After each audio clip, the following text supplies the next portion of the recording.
हिंदवी स्वराज्याचे सरसंस्थापक छत्रपती शिवरायांना मानाचा मुजरा करतो।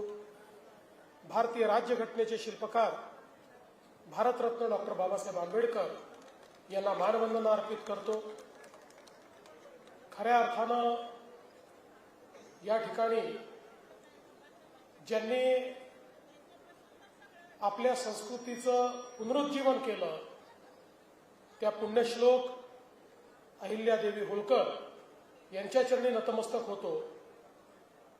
आणि आज सांगोल्यामध्ये या प्रचार सभेच्या निमित्ताने मंचावर उपस्थित असलेले आपले अत्यंत कार्यक्षम आणि धडाडीचे पालकमंत्री जयकुमार गोरेजी, आदरणीय आबासाहेबांचा वारसा अतिशय सक्षमपणे चालवणारे आपले लोकप्रिय आमदार बाबासाहेब देशमुख,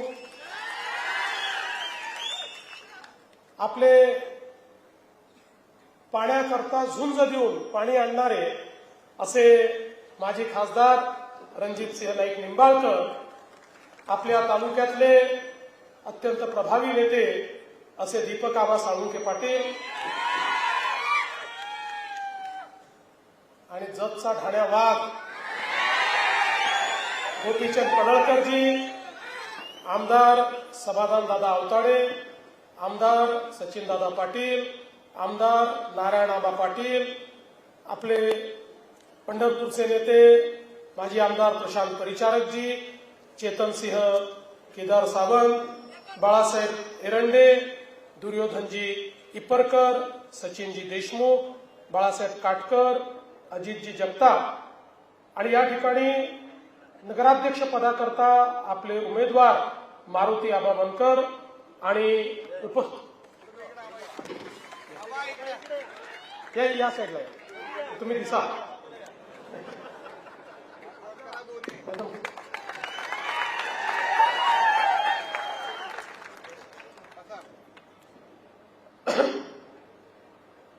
सर्वप्रथम मी आज या ठिकाणी ज्यांनी 54 वर्ष महाराष्ट्राच्या विधानमंडळामध्ये शेतकऱ्यांचा आणि कामगारांचा आवाज बुलंद केला ते आमचे गणपतराव आबासाहेब देशमुख यांना विनम्र आदरांजली अर्पित करतो। आजचा दिवस हा माझ्याकरता याकरता अतिशय आनंदाचा आहे की 20-22 वर्ष 25 वर्ष जवळपास आबासाहेबांशी माझा अतिशय जवळचा संबंध राहिला, ज्याला आपण अतिशय मनाचा संबंध म्हणतो अशा प्रकारचा त्यांचा माझा संबंध होता। पण एक गोष्टीची खंत मला नेहमी असायची की मी जेव्हा जेव्हा सांगोल्यात यायचो आबासाहेबांच्या विरोधात मत मागायला यावं लागायचं, कारण त्यांचा पक्ष वेगळा आमचा पक्ष वेगळा। त्यामुळे एक खंत मनात असायची की एवढा चांगला व्यक्ती की ज्यांच्याकडनं या महाराष्ट्रातले अनेक प्रश्न आम्ही शिकलो, ज्यांच्याकडनं या महाराष्ट्राच्या राजकारणामध्ये कशा पद्धतीनं सामान्य माणसाला आपण न्याय देऊ शकतो, त्याची भूमिका कशी प्रभावीपणे मांडू शकतो आणि सोबत केवळ 2 आमदार कधी 3 आमदार असतानाही अतिशय धडाडीने सामान्य माणसाचे प्रश्न कसे सोडवू शकतो हे आम्ही आबासाहेबांकडनं शिकलो। आणि म्हणून मला ही नेहमी खंत असायची की अशा व्यक्तीच्या विरोधात आपल्याला मतं मागायला यावं लागतं। पण आज मला अतिशय आनंद आहे की बाबासाहेब सोबत आहेत आणि आता आम्ही एकमेकाकरता या ठिकाणी मतं मागण्याकरता आलेलो आहोत। खरं तर मगाशी जयकुमार भाऊंनी सांगितले खरं आहे, ज्यावेळी या युतीच्या संदर्भातली चर्चा झाली आणि माझं आणि बाबासाहेबांचं फोनवर बोलणं झालं त्यावेळी आम्ही या ठिकाणी आबांच्या बद्दलही बोललो आणि सगळ्या गोष्टींची चर्चा केली। आणि मग मी त्यांना विचारलं की माजी आमदारांचं काय, ते म्हणाले त्यांच्याशी चर्चा चालली आहे। मी म्हटलं करा, सगळेच एकत्रित येऊ, कोणी बाहेर नको। शहर विकासाचा विषय आहे, जर एखाद्या शहरामध्ये तुम्ही आम्ही इतके वर्ष एकमेकाच्या विरोधात लढलेले जर एकत्र येऊ शकतो तर शहर विकासाकरता कोणाला बाजूला कशाला ठेवायचं, सगळ्यांना आपण सोबत घेऊया। पण मला असं वाटतं की बापूंनी त्या ठिकाणी आधीच भूमिका ठरवून टाकली आणि त्यामुळे ते बाहेर राहिले, काही हरकत नाही. पण मला आनंद आहे की आज या ठिकाणी इतके सगळे दिग्गज लोक एकत्रित आलेले आहेत. दीपक आबा सोबत आहे, बाबासाहेब सोबत आहे, जयकुमारजी सगळे आमच्या सोबत आहेत. त्यामुळे मला विश्वास आहे की आता सांगोला शहराचा विकास हा कोणीही थांबवू शकणार नाही. आणि सगळ्यात महत्वाचं सांगतो, तुम्ही नगरपालिका निवडून आणा, हा देवाभाऊ तुमच्या पाठीशी आहे. महाराष्ट्राचं अख्खं सरकार सांगोल्याच्या पाठीशी उभं केल्याशिवाय राहणार नाही, हे सांगण्याकरता या ठिकाणी आलो. बंधू भगिनींनो, हा जो काही नगरपालिकेची निवडणूक आहे हा लोकशाहीचा उत्सव आहे. आपल्या देशामध्ये भारतरत्न डॉक्टर बाबासाहेब आंबेडकरांनी आपल्याला संविधान दिलं आणि या संविधानाने आपल्याला लोकशाही दिली आणि या लोकशाहीमध्ये आपल्यापैकी प्रत्येकाला एका मताचा अधिकार दिला. किती सुंदर अशा प्रकारची लोकशाही आहे बघा. टाटा, बिर्ला, अडाणी, अंबानी यांनाही एक मत आणि तुम्हाला मलाही एकच मत, प्रत्येकाला एकाच मताचा अधिकार या लोकशाहीने दिला आणि सोबत एक जबाबदारी तर आपल्यावर टाकली. आज आपल्या जीवनाचं, आपल्या भविष्याचं, भवितव्याचा निर्णय हा आपण करतो. लोकसभेमध्ये आपण प्रधानमंत्री कोण झालं पाहिजे म्हणून त्या ठिकाणी मतदान करतो. विधानसभेमध्ये आपल्या मतांच्या भरोशावर मुख्यमंत्री तयार होतो आणि आपल्या शहरामध्ये आपण ज्याला निवडून देतो तो शहराचं राज्य चालवतो किंवा शहराचं प्रशासन चालवतो. आणि म्हणून या लोकशाहीने सगळ्यात मोठं परिवर्तन काही केलं तर अनेक शतकं आपल्या देशात राजेशाही होती आणि राजेशाहीमध्ये राणीच्या पोटातून जो जन्म घ्यायचा तो राजा व्हायचा. पण आपल्या संविधानाने सांगितलं की या ठिकाणी राणीच्या पोटी जन्म घेणारा आता राजा होणार नाही, मताच्या पेटीतून जो जन्म घेईल तो या ठिकाणी राज्यकारभार चालवेल आणि तोच सेवक म्हणून काम करेल. आणि म्हणून ही जी निवडणूक आहे ही पुढचे 5 वर्ष आपलं भविष्य आणि भवितव्य कोणाच्या हाती द्यायचं त्याचा फैसला करण्याची निवडणूक आहे.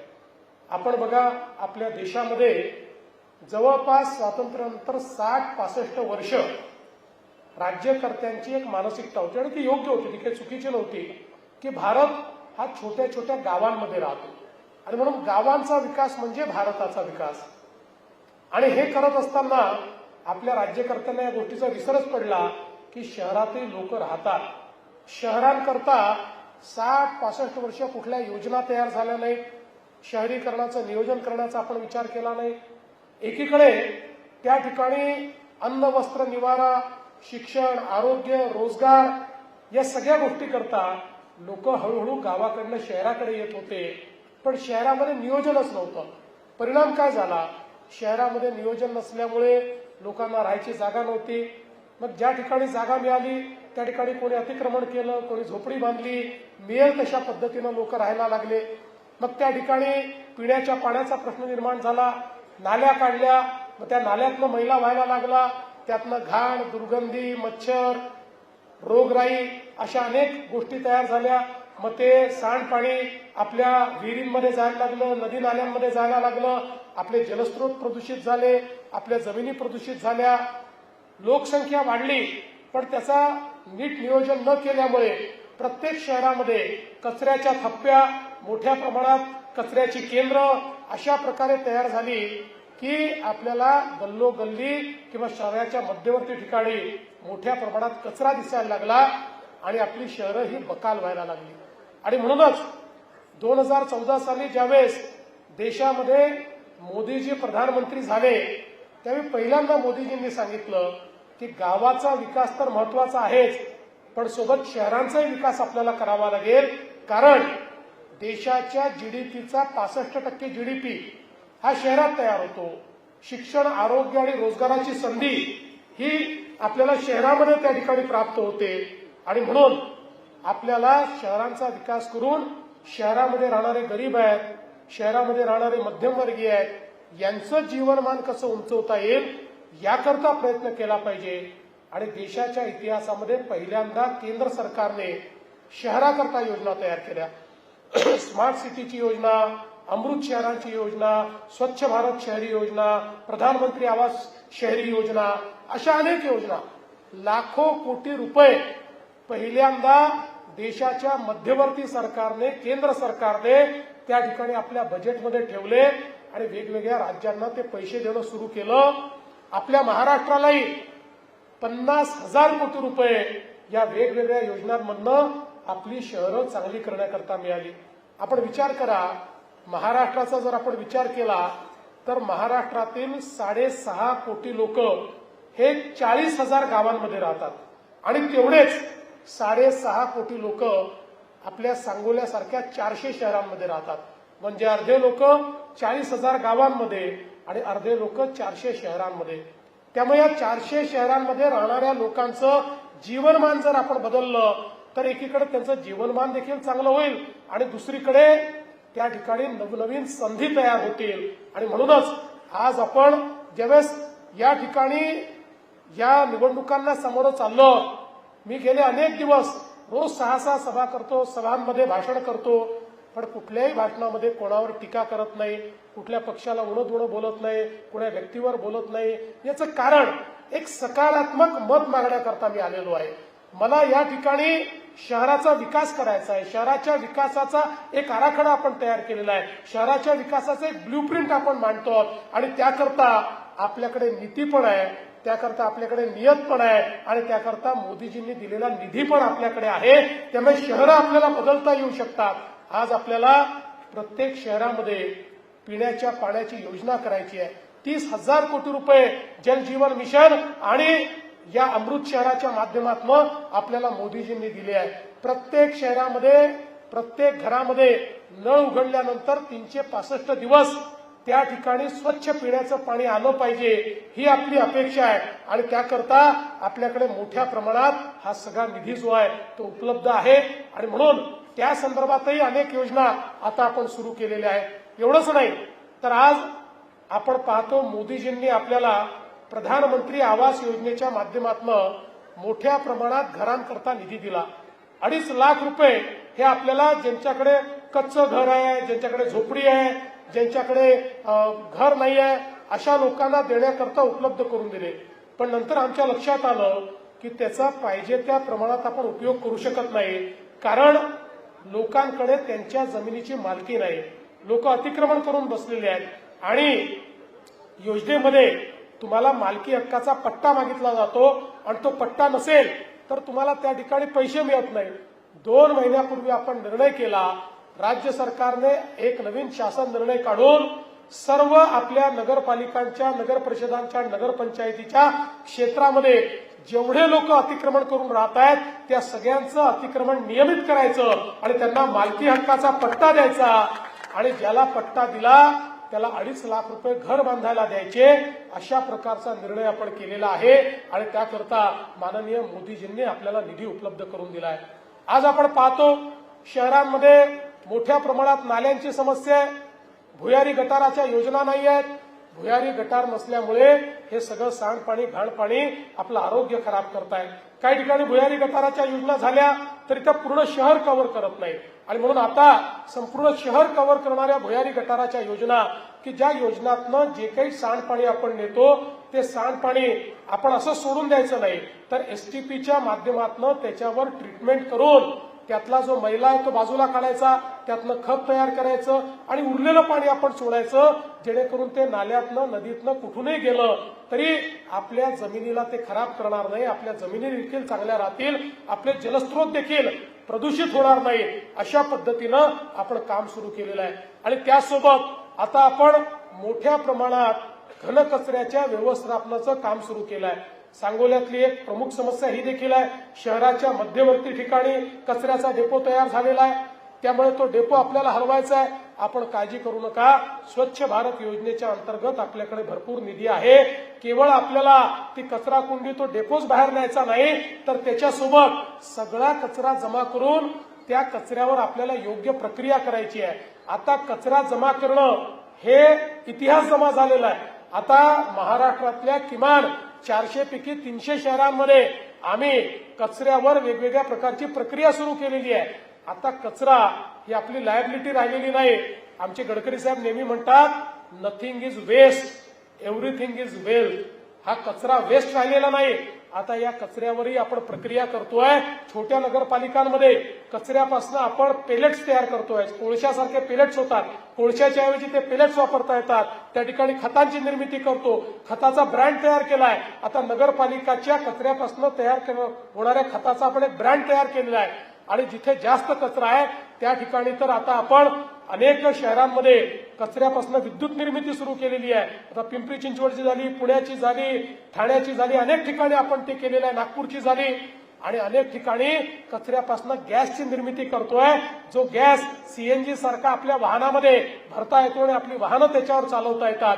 त्यामुळे या सगळ्या योजनांकरता आपल्याला केंद्र सरकारने निधी दिलेला आहे. आपली शहरं स्वच्छ करायची आहेत. त्यामुळे या ठिकाणी मी आपल्याला निश्चितपणे सांगतो की आपल्या या नगरपालिकेला या कचऱ्याच्या स्थानांतरणाकरता आणि योग्य व्यवस्था उभी करण्याकरता देखील मोठ्या प्रमाणात जी काही मदत आहे ती आपल्या सरकारच्या माध्यमातून या ठिकाणी आपण देऊ. आज आपल्याला माहिती आहे की अनेक गोष्टी आपल्याला करायच्या आहेत. या सांगोला शहराला आमच्या बाबासाहेबांनी सांगितलं धूळमुक्त करा. आपण काळजी करू नका. आपल्याला धूळमुक्त करण्याकरता चांगले रस्ते, कॉन्क्रीटचे रस्ते आज आपण मोठ्या प्रमाणात नगरपालिकेच्या क्षेत्रांमध्ये करतो आहोत आणि ते काम देखील आपण करू. आणि आपली जी अमृत योजना आहे या योजनेतनं आपल्याला उद्यानं तयार करता येतात. यातनं मैदानं आपल्याला तयार करता येतात. यातनं तलावाचं संवर्धन आपल्याला करता येतं. हरित पट्टे यातनं तयार करता येतात. त्यामुळे मला असं वाटतं की एक जे तुमच्या सगळ्यांच्या स्वप्नातलं सांगोला शहर आहे ते तयार करण्याकरता आराखडा तुम्ही तयार करा. त्याला मदत करण्याचं काम मात्र आम्ही करू. सरकार निश्चितपणे त्या ठिकाणी मदत करेल. आज खरं म्हणजे आपण बघितलं तर मोठ्या प्रमाणात आपले माजी सैनिक या सगळ्या भागामध्ये आहेत आणि माजी सैनिकांची मागणी असते की आमच्या माजी सैनिकांकरता एखादं भवन या ठिकाणी तयार झालं पाहिजे. ती अतिशय योग्य मागणी आहे. ज्या लोकांनी देशाकरता आपल्या जीवनातले अनेक वर्ष दिले आणि आता त्या ठिकाणी कारण सैनिक हा लवकर रिटायर होतो, त्याला अतिशय 17-18 वर्षी तो लागतो, 15-20 वर्ष तो काम करतो आणि तो रिटायर होतो. त्याच्यात उमेद असते, तो अनेक चांगल्या गोष्टी करू शकतो. माजी सैनिक यांच्यामध्ये शिस्त असते, ते अतिशय चांगल्या पद्धतीनं काम करतात. त्यामुळे त्यांचं एक योग्य संघटन झालं पाहिजे या दृष्टीनं हे जे काही माजी सैनिक भवन आपल्याला उभारायचं आहे त्याला ही पूर्ण मदत ही राज्य सरकारच्या माध्यमातून आपल्याला उपलब्ध करून देऊ. आणि त्यासोबत प्रत्येक शहराची एक ओळख असते आणि ती ओळख ही आपल्या जे काही आपले महापुरुष असतात त्या महापुरुषांच्या त्या ठिकाणी जी काही पुतळे असतात, त्यांची स्मारकं असतात, त्या माध्यमातून ती होत असते. आणि इथे तर सातत्याने आपली सगळ्यांची मागणी आहे. पुण्यश्लोक अहिल्यादेवी होळकर, सावित्रीबाई फुले, नरवीर उमाजी नाईक, बसवेश्वर महाराज, विष्णुपंत दादरे अशा सगळ्या वेगवेगळ्या पुरुषांची जी काही महापुरुष आहेत त्यांची स्मारकं झाली पाहिजे. खरं म्हणजे आपण ती जरूर करा, पण आपल्याला एक कॉन्सेप्टही सांगतो, तो जर आपल्याला सगळ्यांना आवडला तर तो करा. एखादं स्मारकांचं उद्यान करा आणि एकाच उद्यानामध्ये जर सगळी स्मारकं नेता आली तर त्या उद्यानामध्ये प्रत्येक आपले जे काही हे महापुरुष आहेत त्यांची जयंती आणि पुण्यतिथी सगळे समाज मिळून त्या ठिकाणी साजरी करतील आणि एक वेगळा अशा प्रकारचा एक सामाजिक भाव आपल्याला या निमित्ताने तयार करता येईल. पण या सगळ्या गोष्टींकरता आपल्याला जी काही या ठिकाणी अडचण आहे ती आपण दूर करू. खरं म्हणजे आपल्याला कल्पना आहे आमचे आबासाहेब वर्षानुवर्ष या ठिकाणी दुष्काळाकरता लढले, पाण्याकरता लढले आणि मला अतिशय आनंद आहे की आबासाहेबांचं स्वप्न पूर्ण करण्याकरता आम्हाला त्या ठिकाणी मुख्यमंत्री म्हणून जबाबदारी मिळाल्यानंतर अनेक आपण निर्णय घेतले आणि या ठिकाणी पाणी पोचवलं. आणि मला हे सांगताना आनंद वाटतो की आबासाहेबांनी अतिशय मोठ्या मनाने त्या ठिकाणी सांगितलं की देवेंद्र फडणवीसांच्या रूपानं आम्हाला एक भगीरथ मिळाला आणि आमच्याकडे पाणी पोहोचलं. आणि अजून खूप काम आपल्याला या ठिकाणी करायचं आहे. खरं म्हणजे शहराच्या विकासामध्ये आपण जर आपले विचार, आपले पक्ष, आपले अभिनिवेश, ठीक आहे निवडणुकीपुरतं या सगळ्या गोष्टी असतात, पण निवडणुकी झाल्यानंतर या सगळ्या गोष्टी जर बाजूला ठेवू शकलो तर जनसामान्यांच्या जीवनात एक मोठं परिवर्तन आपल्याला करता येतं. आणि म्हणून मी तर तुम्हाला हीच विनंती करण्याकरता या ठिकाणी आलो आहे की आता एवढी सगळी मंडळी एकत्रित आल्यानंतर आपल्या शहराचा विकास कोणी थांबवू शकत नाही. त्यामुळे कोणीही दुसरा विचार करण्याची आवश्यकता या ठिकाणी नाही आहे. आपले जे या ठिकाणी नगराध्यक्ष पदाचे उमेदवार आहेत मारुती आबा बनकर, एक अतिशय ज्येष्ठ अशा प्रकारचे ज्यांना अनुभव आहे, जनसामान्यांमध्ये राहतात, लोकांशी अतिशय चांगला त्यांचा कनेक्ट आहे, अशा प्रकारचे मारुती आबा हे आपले उमेदवार आहेत. त्यांचं चिन्ह कमळ आहे आणि त्यासोबत खाली आपले वेगवेगळे लोक वेगवेगळ्या चिन्हावर आहेत. खरं म्हणजे आपले मतदार एवढे हुशार आहेत की 25 चिन्ह असले तरी त्यांना नेमकं माहिती असतं की आपल्या आघाडीचा, आपल्या या युतीचा उमेदवार त्या ठिकाणी कोण आहे. आणि म्हणून निश्चितपणे या ठिकाणी आपण काम करू. मला माझ्या बोलण्यामध्ये 2 विषय सुटले. एक तर अण्णाभाऊ साठेंच्या स्मारकाचाही देखील आपल्याला या ठिकाणी निर्णय करायचा आहे आणि एक अजून मागणी आहे की मुस्लिम कब्रिस्तानाकरता जी काही जागा आहे ती ऍडिशनल जागा त्या ठिकाणी द्यायची. निश्चितपणे त्याही करता जागा आपण शोधून काढावी. ती जागाही देण्यामध्ये सरकार पुढाकार घेईल, याबद्दल कुठलीही आपण मनामध्ये शंका बाळगू नका. मी आज एवढंच आपल्याला विनंती करतो की मारुती आबांचं चिन्ह कमळ आहे आणि खाली जे वेगवेगळे आपले चिन्ह आहेत ते चिन्ह आपण त्याची बटन दाबून ही जी काही आपली नगरपालिका आहे ती आपल्या सगळ्या या नेत्यांच्या हाती तुम्ही द्या. मी तुम्हाला एवढंच सांगतो, 2 तारखेला आमची काळजी तुम्ही घ्या, त्यानंतर 5 वर्ष तुमची काळजी आम्ही घेतल्याशिवाय राहणार नाही, हा विश्वास तुम्हाला देतो आणि माझं बोलणं संपवतो. धन्यवाद. जय हिंद, जय महाराष्ट्र.